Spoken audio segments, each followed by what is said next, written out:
एक बार की घटना है। महात्मा बुद्ध के सबसे प्यारे और करीबी शिष्य आनंद एक बार कहीं जा रहे थे। तभी रास्ते में उन्होंने देखा कि एक अधेड़ उम्र का व्यक्ति एक चट्टान के ऊपर बैठकर रो रहा है। ये देखकर आनंद वहीं रुक गए और उस व्यक्ति के पास जाकर उसके दुखी होने का कारण पूछा। वो व्यक्ति अपने आंसू पोंछते हुए बोला, मैं यहीं पास के ही गांव का रहने वाला एक बदनसीब व्यापारी हूँ। मैं जो भी काम करता हूँ वो बिगड़ जाता है। व्यापार के चक्कर में मैंने अपनी माँ और पत्नी के गहने गंवा दिए, अपने परिवार को खो दिया और यहाँ तक कि अब मेरा घर और खेत भी गिरवी पड़े हुए हैं। मुझे तो लगता है कि मेरी किस्मत ही खराब है। उस व्यक्ति की बात सुनकर आनंद बोले, तुमसे किसने कहा कि तुम्हारी किस्मत खराब है? ज़रा मैं भी तो जानूं कि तुम्हारी किस्मत में क्या खराबी है। व्यक्ति बोला, पहले मैं खेती करता था, लेकिन हर साल उसमें घाटा होता था। कभी सूखा पड़ जाता था तो कभी ज़्यादा बारिश से फसल खराब हो जाती थी। कभी आवारा पशु फसल को नुकसान पहुंचाते तो कभी कीड़े मकोड़े और बीमारियां फसल को बर्बाद कर देती।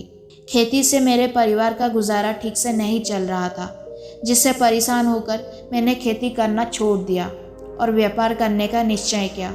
मैंने पत्नी के गहने बेचकर अपना व्यापार शुरू किया, लेकिन मेरा व्यापार नहीं चला।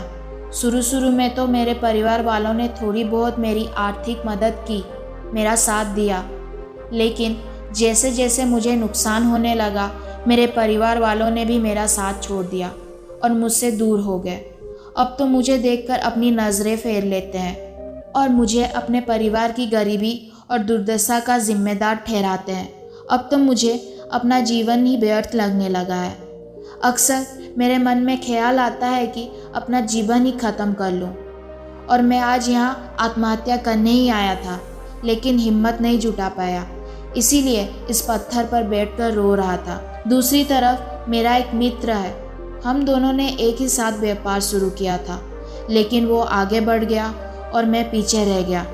मेरी इस असफलता की वजह से वो हर समय मुझे नीचा दिखाने का प्रयत्न करता रहता है और वो अक्सर मेरे घर आकर अपने सफलता की बड़ी बड़ी बातें करता है। मेरे घर वालों को बताता है कि कैसे उसने इतनी कड़ी मेहनत करके इतना बड़ा व्यापार खड़ा कर लिया, और वो अक्सर अपने फलते फूलते व्यापार के किस्से मुझे, मेरी पत्नी और मेरे माँ बाप को सुनाता रहता है, जिसे सुनकर मेरे घर वाले उसकी तो प्रशंसा करते हैं, लेकिन मेरी बुराई करते हैं। मुझे नकारा और कम दिमाग का कहते हैं। मेरी पत्नी और माँ मुझे बात बात पर ताने मारती है, जिससे मुझे बहुत दुख पहुँचता है और कई बार खुद की नाकामयाबी पर क्रोध भी आता है, लेकिन मुझे समझ नहीं आ रहा है कि मैं क्या करूं।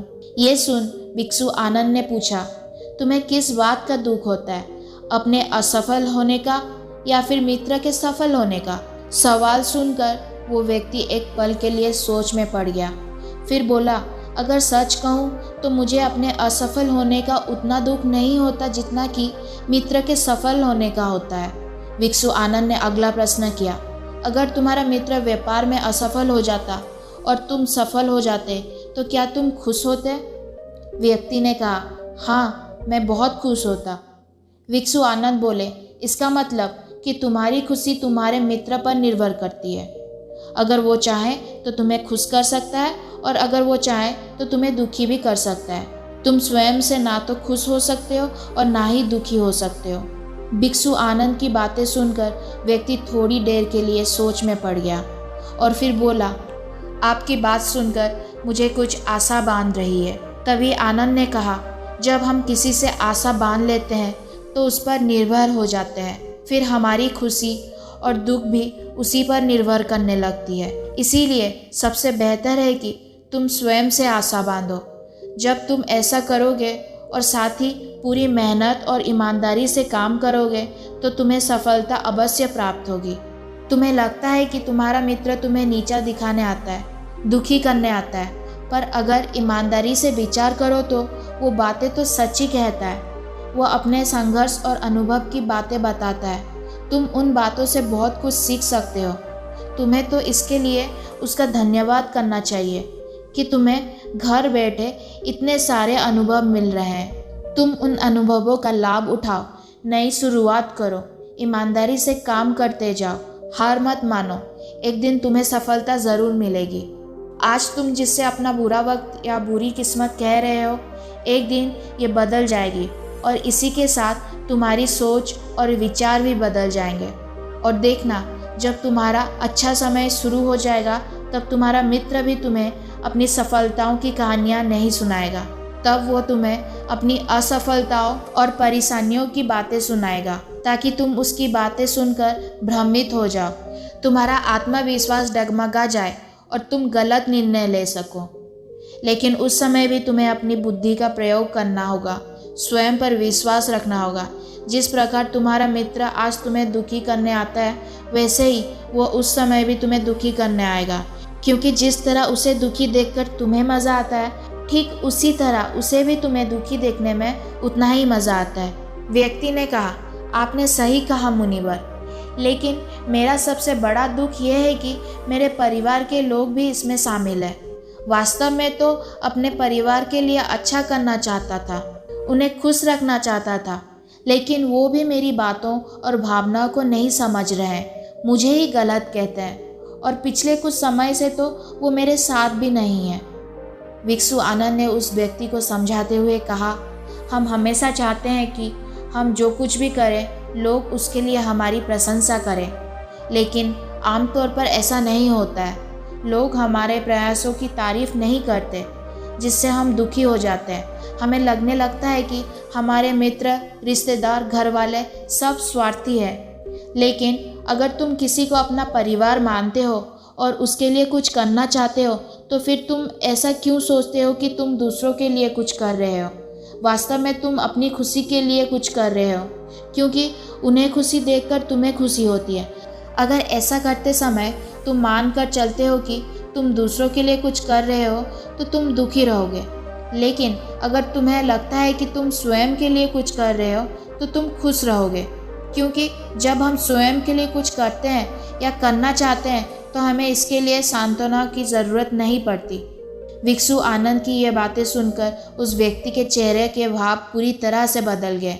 उसने कहा, आप सही कह रहे हैं मुनिवर, मैं समझ गया कि अब तक मेरी किस्मत इसीलिए ख़राब थी क्योंकि वो दूसरों के हाथों में थी। लेकिन अब से मैं अपनी किस्मत को अपने हाथों में रखूँगा, फिर से प्रयत्न करूँगा, पूरी लगन और ईमानदारी से काम करूँगा और जब तक सफलता नहीं मिल जाती चैन से नहीं बैठूँगा।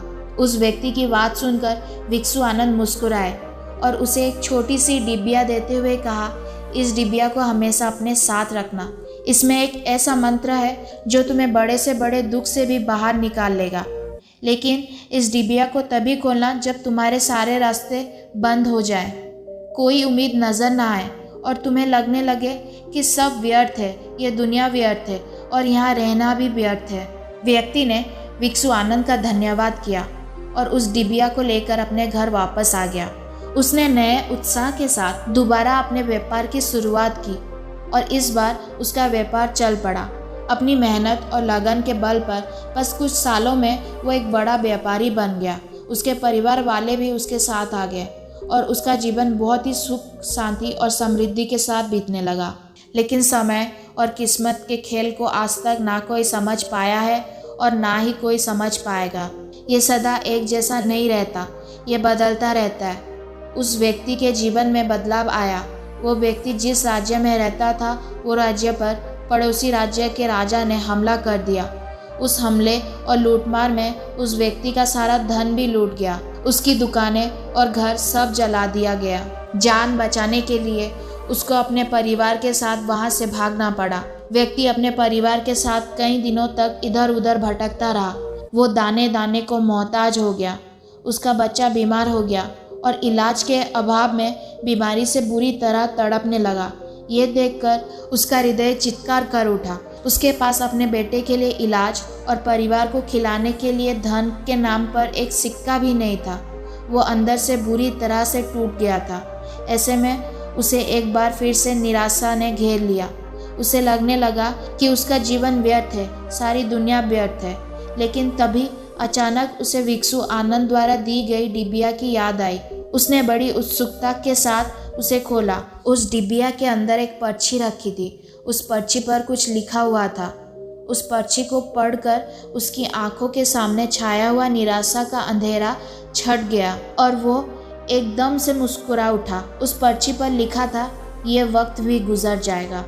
दोस्तों, ये कहानी हमें सिखाती है कि समय के खेल को समझना असंभव है।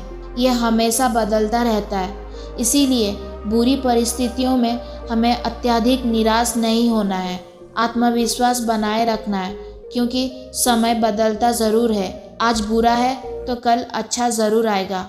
आपको अगर हमारी कहानी अच्छी लगी तो वीडियो को लाइक करिए, चैनल को सब्सक्राइब करिए और हमेशा खुश रहिए। धन्यवाद।